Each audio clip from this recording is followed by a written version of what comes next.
اعوذ باللہ من الشیطان اللعین الرجیم بسم اللہ الرحمن الرحیم وبہ نستعین وہو خیر ناصر ومعین وصلی اللہ علی سیدنا محمد وآلہ الطیبین الطاہرین۔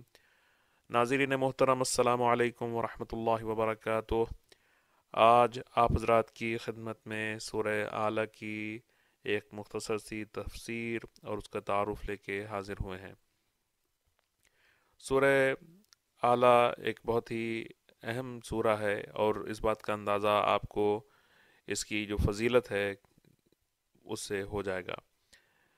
امیر المومنین علیہ السلام کے بارے میں جناب ازبغ بن نباتہ فرماتے ہیں کہ لما قدم علی الکوفہ صلی بہم 40 صباحا فقرأ بہم سبح اسم ربک الاعلی۔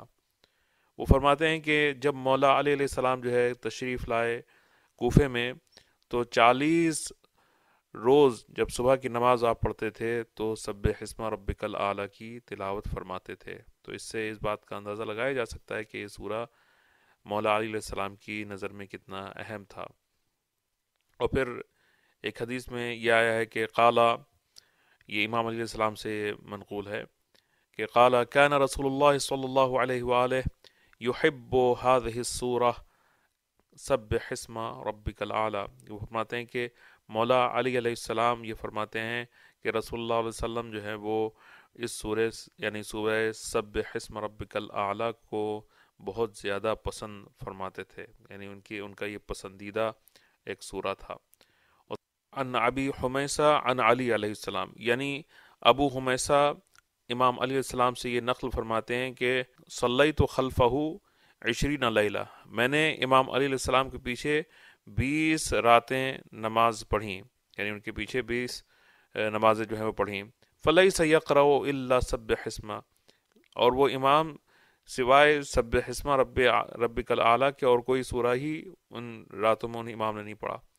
وقال، جب جو ہے امام سے ظاہر وہ پوچھا تو امام فرماتے ہیں کہ لو یعلمون ما فیہا، اگر لوگوں کو یہ معلوم ہوتا کہ اس سورے میں کیا کیا فضائل ہیں تو لَقَرَأَهَا الرَّجُلُ كُلَّ يَوْمٍ 20 مرہ، تو ایک انسان اس سورے کو دن میں 20 مرتبہ پڑھتا۔ اور پھر امام جو فرماتے ہیں کہ وَأَنَّ مَنْ قَرَأَهَا فَكَأَنَّمَا قَرَأَ صُحُفَ مُوسَى وَإِبْرَاهِيمَ الَّذِي وَفَّى، اور اگر جو ہے کوئی اس سورے کو پڑھتا ہے تو اس نے ایسے ہی کیا ہے کہ جیسے جناب موسیٰ علیہ السلام اور جناب ابراہیم علیہ السلام کے اوپر جو خداوند عالم نے صحیفوں کو نازل کیا تھا ان کی تلاوت کری۔ یہ تو کچھ آپ کے سامنے اس سورے کے فضائل میں نے عرض کیے۔ آئیے اب دیکھتے ہیں کہ اس سورے کے پڑھنے کا ثواب کیا ہوتا ہے۔ تو امام صادق علیہ السلام سے یہ حدیث نقل کی جاتی ہے کہ امام فرماتے ہیں کہ من قرأ سبح اسم ربک الاعلی فی فریضۃ او نافلۃ قیل له یوم القیامۃ ادخل الجنہ من ای ابواب الجنۃ شئت انشاء اللہ۔ اللہ اکبر، بہت ہی بہترین حدیثوں میں سے ہے۔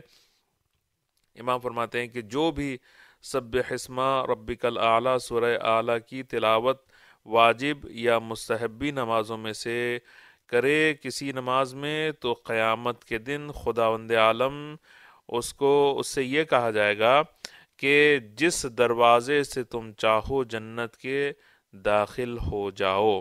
ایک جو دوسری حدیث ہے پیغمبر اکرم صلی اللہ علیہ وآلہ وسلم سے، پیغمبر فرماتے ہیں کہ من قرأ هذه السورہ، جو اس سورے کی تلاوت کرے، اعطاہ اللہ من الاجر بعدد کل حرف انزل علی ابراہیم علیہ السلام و موسیٰ علیہ السلام و محمد صلی اللہ علیہ وآلہ، یعنی جو بھی اس سورے کی تلاوت کرتا ہے تو خداوند عالم اس کو جناب ابراہیم کے اوپر جو صحیفہ نازل ہوا، جناب موسیٰ علیہ السلام کے اوپر جو صحیفہ نازل ہوا، اور جو کچھ بھی پیغمبر صلی اللہ علیہ وآلہ وسلم کے اوپر نازل ہوا، اس کے ایک ایک حرف کے اوپر ثواب عطا کرے گا۔ ایک ایک حرف کے عدد کے برابر ثواب عطا کرے گا. بہت زیادہ ماشاءاللہ سے ہزاروں لاکھوں گنا جو ہے ظاہراً اس کا ثواب جو ہے وہ ہوگا. وَإِذَا قُرِئَتْ عَلَى الْأُذُنِ الْوَجِعَةِ زَالَ ذَلِكَ.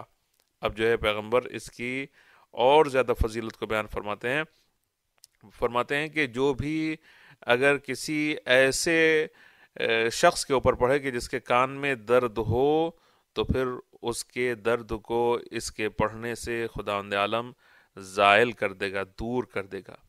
وَإِن قُرِئَتْ عَلَى الْبَوَاسِيرِ قَلَعَتْهُنَّ وَبَرِئَ صَاحِبُهُنَّ سَرِيعًا.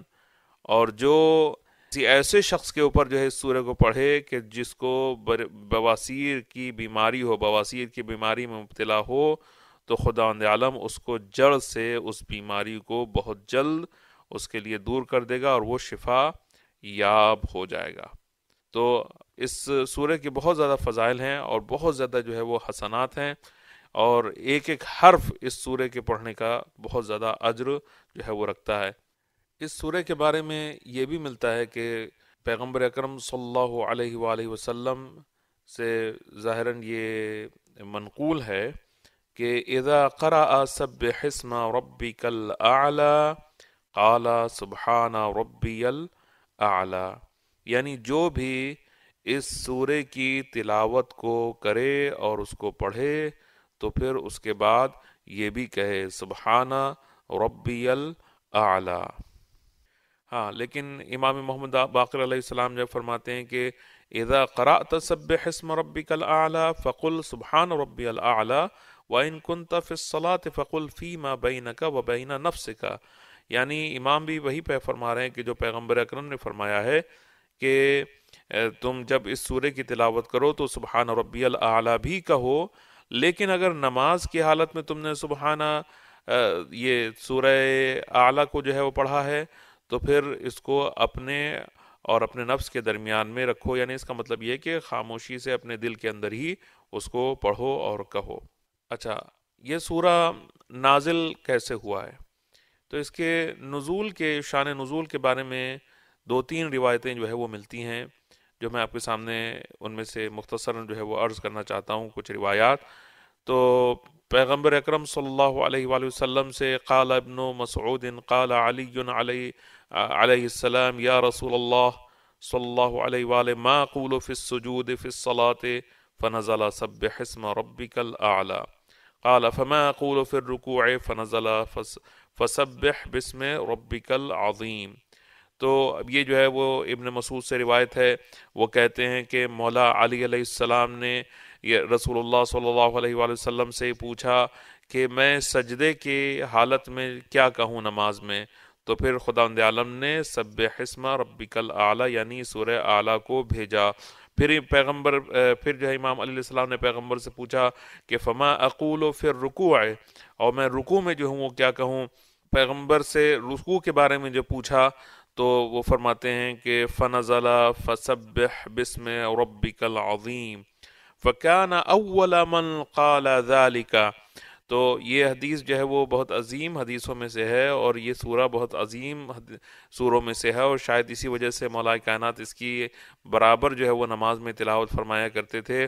تو پھر یہ سورہ جو ہے وہ فرماتے ہیں کہ فکان اول من قال ذلك، یعنی پہلا شخص کہ جس نے سبحان ربی الاعلی کہا اور سبحان ربی العظیم کہا تو وہ یہی مولا کائنات علی ابن ابی طالب علیہ السلام ہیں.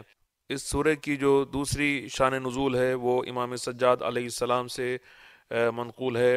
امام جو ہے فرماتے ہیں کہ ان للہ تعالی ملکن یقال له خرقائیل، خداوند عالم کا ایک ملک ہے کہ جس کا نام ہے خرقائیل.